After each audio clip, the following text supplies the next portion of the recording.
Kabi-kabilang pagtulong naman sa mga nasalanta ng lindol, galing man ito sa pamahalaan o hindi, ipinagpapasalamat po namin ito. Sa pagpunta po ng PTV News Team sa Bohol, isang non-government organization din po ang inabutan po namin nakikiisa sa pamahalaan para mamigay ng tulong sa mga nasalanta ng lindol. Narito ang report ni Dina Pagibitan. Mga sirang kalsada, bahay, simbahan, eskwelahan, at iba pang infrastruktura. Wala ngang pinili ang mapaminsalang lindol, mayaman ka man o mahirap. Sa lawak ng pinsalang tumambad matapos ang 30 segundong lindol sa Bohol, mahihirapang makabangon muli ang ating mga kababayan.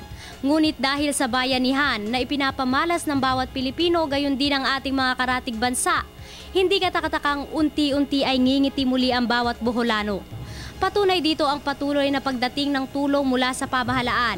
Nariyan ang C-130 na parit-parito sa probinsya para maghatid ng relief goods, gayon din ang ilang helicopters ng AFP na iniisa-isa ang bawat evacuation center para hatiran ng mga kabilang na ang bigas.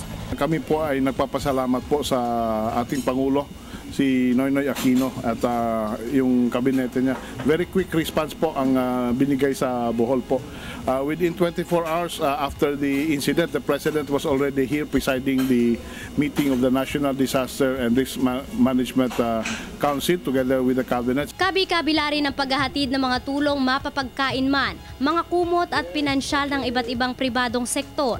Kabilang na ang Chu Chi Foundation na hindi nag-atubiling magbahagi ng pag-asa sa pamamagitan ng mga salita, pinansyal at tulong medikal sa mga residenteng apektado. On the mid-term and long-term, we are thinking of providing temporary housing and temporary classrooms. Katunayan, isang bata nga ang naabutan naming tinatahi ang sugat sa ulo matapos tamaan ng hollow block sa kasagsagan ng lindol.